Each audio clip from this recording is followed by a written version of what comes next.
ከአላህ ሲራቅ ውጩ ሰላም ሆኖ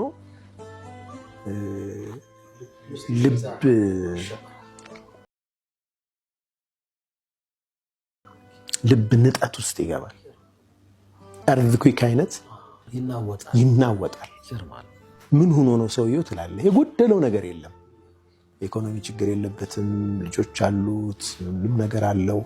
ሶሻል ስታተስ አለው። በቃ አንድ ሰው ዱንያ ላይ የሚፈልጋቸውን ነገሮች ሁሉ ከመሰረታዊም በላይ አልፎ እያለው ግን ውስጡ ሰላም የለውም። ልቡ አይረጋጋም። ለዚህ ነው በኢኮኖሚ ከፍተኛ ደረጃ ላይ ደረሱ የሚባሉ ሀገሮች ውስጥ እንደ ስዊድን አይነት ሀገራት ሱሳይድ ይበዛል። ዜጎቻቸው ራሳቸውን ያጠፋሉ። ቁሳዊ ችግር ኖሮባቸው አይደለም፣ አንደኛ ናቸው። እንደውም ውስጥ ያለ መንፈሳዊ ሰላም ንጠት ውስጥ ስለሆኑ፣ ሰላም እጦት ላይ ስለሆኑ፣ የውስጥ መረጋጋት ስለሌለ፣ ሙእሚን ደግሞ ፊቃ ቢላህ ሱብሓነሁ ወተዓላ የሚደገፈው ነገር ስላለው ልቡ በአስባብ ላይ እንጠለጠልም ማለት ነው። ልቡ በቁስ ጉዳይ ላይ እዚህ ጋር ባለ ፊዚካል ወርልድ ላይ ያለ ጉዳይ አይደለም። እሱ ሜታፊዚካል ላይ ነው ያለው። ከዚህ ከቁሱ ዓለም ውጪ በሆነ ዓለም ውስጥ ነው የሚኖረው። እዚህ ውስጡ መረጋጋት፣ እዚህ ምንም አይነት ሙሲባ አይሰብረውም። ሱኩኑል ቀልቢ ወጠመእኒነቲ አሲቃ ቢላህ ሱብሓነሁ ወተዓላ።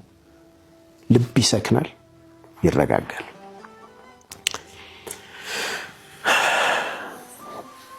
ምድር ላይ ያለ ምንም ፊድባክ ካንተ ምንም ነገር ሳትጠብቅ የምታዝንልህ እናትህ ነች። አላህ ወሊላሂል መሰሉል አዕላ ወደዛ የወሰደው አላህ ከኛ ምንም ነገር ሳይጠብቅ አዛኝ ነው ለኛ። ሕፃን ልጅ እናቱን አዛ እያደረጋት ማለት ነው። መኖሯንም ሳያቅ ማለት ምንም የሚገልጸው ፍቅር የለውም። ፍቅር እኮ እሷ ነች የምትገልጸው። ሕፃን ልጅ እኮ ምንም ማህፀን ውስጥ እያለ ጀምሮ በእርግጫ ይመታታል፣ ማህፀኗን ያማታል፣ ይደክማታል።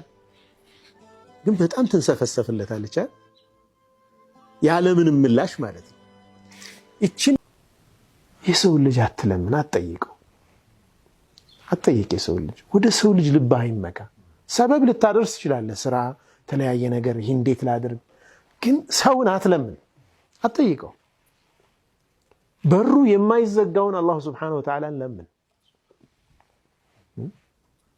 የሰው ልጅ ሲለመን ይቆጣል። አላህ ዱዓ ስታቆም ነው የሚቆጣ። ወድዑኒ አስተጅብ ለኩም፣ ለምኑኝ እሰጣችኋለሁ። ያን ዱዓ ስታቆም ነው አላህ የሚቆጣብህ። የቸርነቱ ጥግ እኮ ነው። ወደ ማን ትሄዳለህ አንተ? ቸር የሆነ አላህ ዐዘ ወጀል ቻይ የሆነ አላህ ሱብሓነሁ ወተዓላ እያለህ ማለት ነው። አንተ ጌታዬ ሆይ በለው አላህ እኔ ከማስበው አንተ ተድቢር ያደረግከው ይበልጣል፣ ከኔ ምርጫ አንተ ምርጫ ይበልጣል። እኔ እንዲህ አስቤያለሁ፣ እየሆነ ያለው እንዲህ ነው፣ ለአንተ ሰጥቻለሁ በልና እጅህን አውጣ ከዛ ጉዳይ ሱብሃንአላህ ለአላህ ስጠው። ያ አላህ እንዴት ይቀልሃል መሰለህ። አንተ ብቻህን ተሸክመዋል። አንደኛ የተሸከምከው ሐቂቃ አይደለም፣ ዝም ብሎ አእምሮህ የፈጠራቸው እውነታዎች። ያን ቆረጥክ፣ በሐጅሙ አመጣኸው፣ ይህንንም አልተሸከምከውም፣ ሰጠኸው፣ ወደ አላህ ሱብሓነሁ ወተዓላ አስጠጋኸው፣ ተስሊም አደረክ ለአላህ ምርጫ።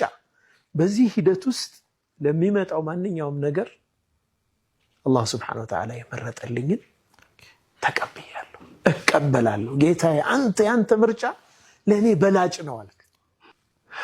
ህይወት ውስጥ በጣም የምንሳሳታቸው ነገሮች ውስጥ አንዱ ችግር ሁሉ ችግር ይመስለናል።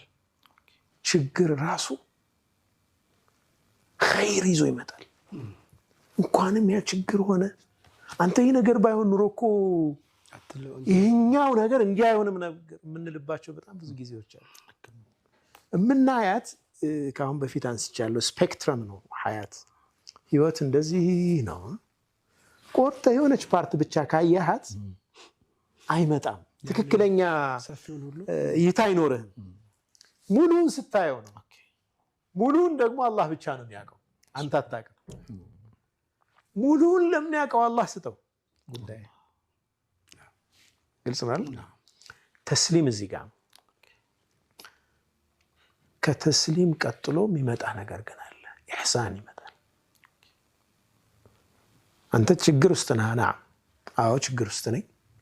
ይህን ችግር የሚፈታው አላህ ነው። ኸይሩን የሚመርጥልኝ እሱ ነው። እኔ ጋር የሚጠበቀውን ግን ኢሕሳን አደርጋለሁ። በዛ ጉዳይ ላይ መፍትሄ አመጣለሁ፣ እጥራለሁ። ወመን ዩስሊም ወጅሀሁ ሊላሂ ወሁወ ሙሕሲኑን ፈቀድ እስተምሰከ ቢልዑርወቲል ውስቃ። እጁን በቃ ፊቱን ሙሉ ነገሩን ለአላህ አስገዝቷል። ከዛ ደግሞ ሙሕሲን ነው አለ አላህ። ያ ሰው ኢሕሳን ላይ ነው ያለው።